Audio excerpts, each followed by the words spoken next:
Sur le continent africain, désormais, une centaine de cas de coronavirus ont été confirmés dans 11 pays. 2 cas ont été recensés au Burkina Faso pour la première fois. C'est un couple burkinabé rentré à la fin du mois dernier en France. Ils sont en quarantaine dans un centre hospitalier en périphérie sud de Ouagadougou. Cette patiente ayant récemment séjourné à Mulhouse, en France, avec son époux et une troisième personne, est rentrée le 24 février 2020 sans aucun symptôme. Elle aurait présenté de la fatigue, un rhume et une forte fièvre le 28 février qui a nécessité une consultation médicale par un médecin de famille qui a diagnostiqué sur la base d'analyse médicale et traité une dengue. Devant la persistance des signes initiaux et l'apparition d'une gêne respiratoire, la cellule de veille du ministère de la Santé a été alertée. C'est dans cette église évangélique de Mulhouse que la contamination a eu lieu. Sûrement dans cette salle de culte. Durant la semaine de rassemblement dont on parle, c'était donc en février, du 17 au 21 février. Donc cette salle était remplie d'adultes. Entre 2000 et 2500 personnes réunies pour une semaine de carême. Un rassemblement qui est le point commun des 16 malades du Haut-Rhin. Parmi eux, le fils du pasteur, sa femme et un de ses enfants. Médecin de profession, il est confiné chez lui. Malheureusement, oui, les symptômes ne sont pas forcément extrêmement explicites et on peut passer à côté. Moi, je serais passé à côté. Par chance, donc, je n'ai pas rencontré de patients depuis mon infection. Donc, de ce côté-là, ils n'ont pas à se faire de soucis via ma personne. Mes enfants ne sont pas allés à l'école. Une autre famille est concernée. Un grand-père, sa fille et ses petits-enfants de 1 et 5 ans. Les 16 malades sont ou ont été hospitalisés au CHU de Strasbourg. Par sécurité, 3 écoles sont fermées, celles des enfants contaminés, mais aussi celles qui dépendent de l'église évangélique. Aujourd'hui, les autorités craignent une multiplication des cas, car ce n'est qu'une semaine après la fin du rassemblement que l'existence de ce foyer a été révélée et les participants venaient de partout en France et en Europe. Ce rassemblement de 2200 personnes a été le point de départ d'une propagation du virus en France, en Italie, en Suisse, en Allemagne, et aussi dans d'autres régions françaises. Le virus s'est propagé pendant une semaine et maintenant, il y a de plus en plus de gens qui déclarent la maladie et c'est ces gens-là qu'il faut prendre en charge. La participation au rassemblement était libre et sans inscription. Impossible donc d'identifier toutes les personnes présentes et de les contacter. À elles, si elles présentent des symptômes, de se signaler en appelant le 15.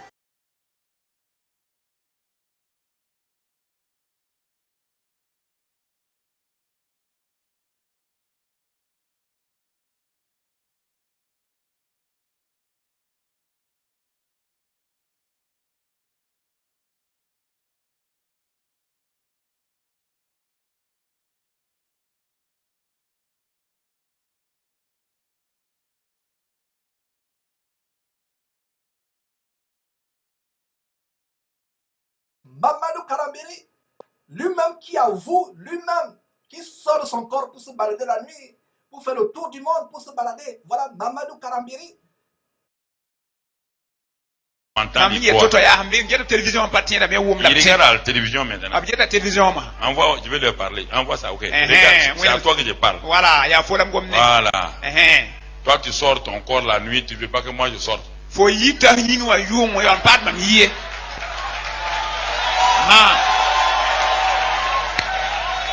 Toi, tu sors pour faire du mal. Oui. Moi, je sors pour faire du bien. Voilà. C'est à toi que je parle. Tu es assis sur un divan rouge. Regarde, tu es en pyjama. Oui, c'est toi. Oui.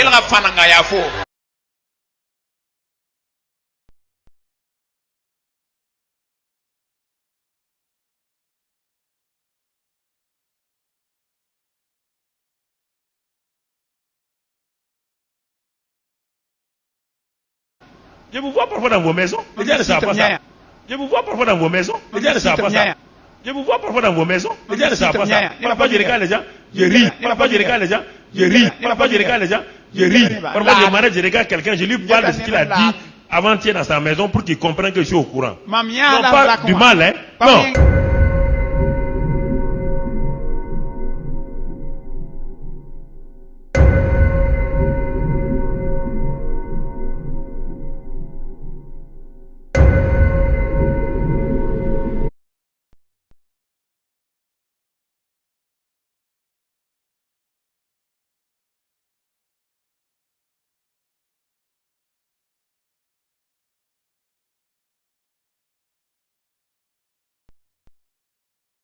La ligne est ouverte, vous pouvez appeler, poser des questions par rapport à cette histoire du coronavirus ou alors donner votre témoignage ou une contribution ou un verset que vous avez à cœur, tout en précisant que les femmes ne peuvent pas enseigner. Donc, chère sœur, en appelant, limite-toi tout simplement à donner ton témoignage ou à poser une question. Voilà, nous avons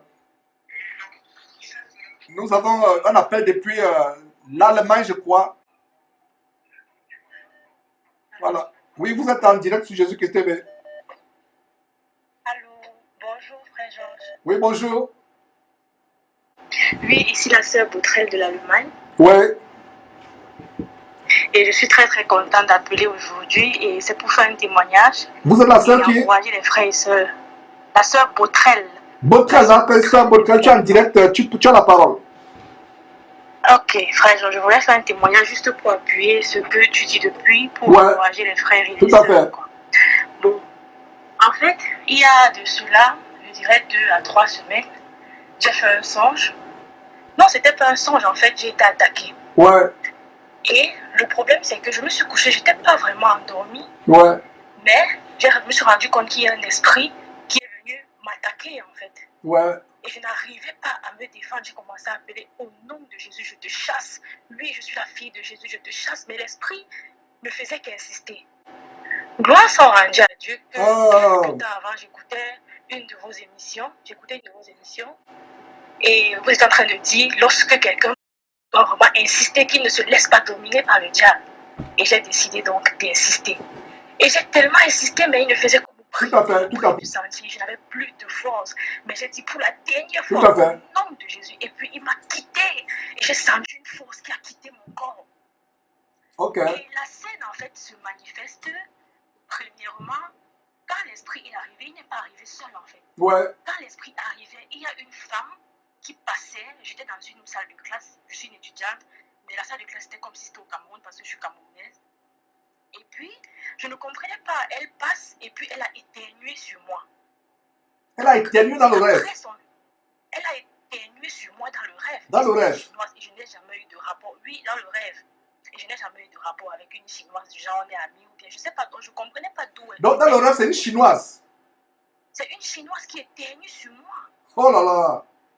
Et puis, quand elle éternue sur moi, c'est là où cet esprit me domine et m'appuie et m'a tellement oppressé cette nuit. Donc, une chinoise qui éternue sur toi, une chinoise qui éternue sur toi. Effectivement, elle a éternué, mais je rends grâce à Dieu de ce que je n'ai pas cessé de parler au nom de notre merveilleux Seigneur Jésus-Christ. Je rends grâce à Dieu, j'étais contente. Et puis, je ne savais pas ce qui se passait, je suis passée dessus. Et il y a une soeur avec qui je cause beaucoup.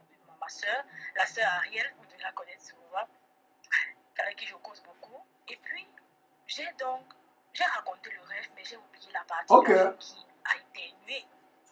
Donc, quand je lui raconte, quelques temps avant, je suis à la cuisine en train de préparer.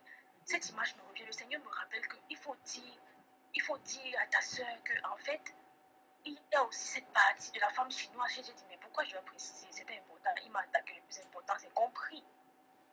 Je dis donc, elle va les déranger. Ouais. C'est quelques jours, je regarde dans les informations, il y a le coronavirus en Allemagne. C'est là où je comprends qu'il y a une maladie qu'on appelle le donc, tu as eu le rêve avant le coronavirus. Avant, je ne comprends. Donc, quand la chinoise dans le rêve éternue sur toi, tu ne savais pas ce que c'est le coronavirus. Non, je ne connaissais pas tout ça. Je n'avais aucune idée. Incroyable. Mais vrai. Je n'avais aucune idée et cet esprit m'a tellement. Je veux vraiment encourager les frères et sœurs. Ce n'est pas une maladie en fait qui est naturelle. C'est quelque chose, ça vient du monde des ténèbres. Et les frères et sœurs, vraiment, on doit prier, on doit maintenir et vivre pour le Seigneur.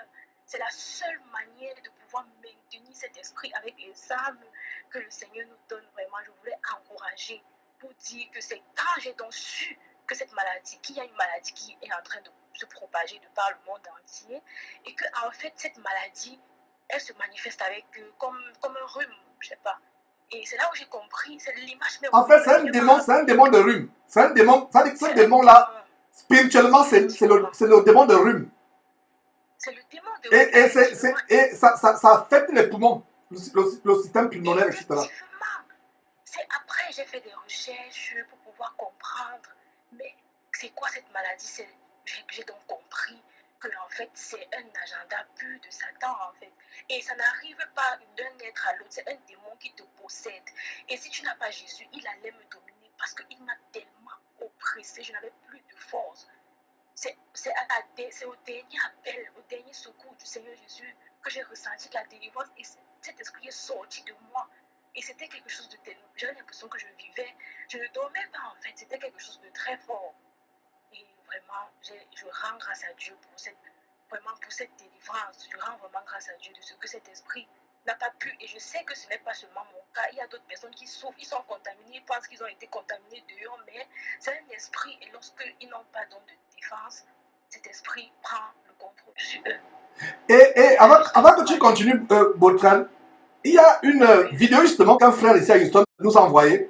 Une vidéo où il y a un Chinois et une femme, une Chinoise et un Chinois qui visiblement sont possédés dans un ascenseur, sont en train de cracher sur l'ascenseur, sont en train de... Et ça confirme ce que tu dis. Dans le rêve, tu vois une Chinoise qui est éternue sur toi. J'aime la chaîne de pour le moment, je vous parle, frères et sœurs à travers le monde. Donc la vidéo montre une Chinoise qui est enragée, visiblement possédée. Elle est dans l'ascenseur, en train de cracher sur les boutons. Elle crache et suit les crachats sur les boutons. Hello, good evening or good morning. I want you to share this video to anybody you know. This happened in China. This is a lady who went to the hospital and they've diagnosed her of the coronavirus. Now she is going back home. She got into a lifter, a public lifter. She started spitting the virus on the lifter button. So please watch it carefully. You have to be careful the way you use public things nowadays because the world is wicked. People are so wicked. Just watch what the lady is doing. Watch the video carefully.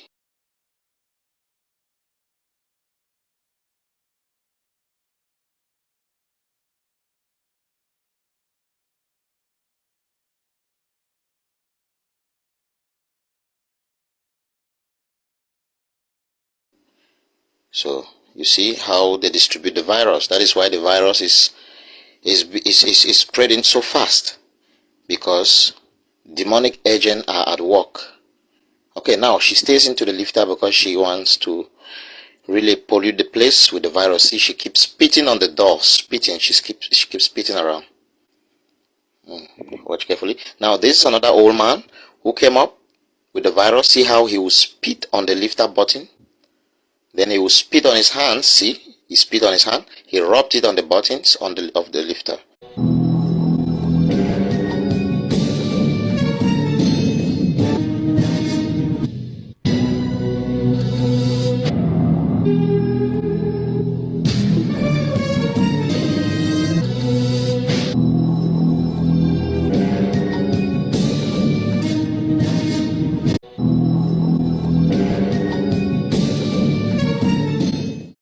Just watch, you see? Yeah. This is how they distribute the virus. C'est terrible. Donc ce n'est pas de la blague. Ce n'est pas de la blague, ça, je te laisse continuer. Merci beaucoup, merci frère Georges. Que la paix soit avec tous les frères et beaucoup de courage à nous.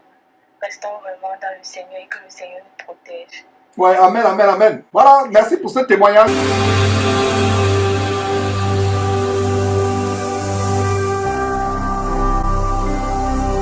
Jésus-Christ TV, vous connaîtrez la vérité et la vérité vous affranchira.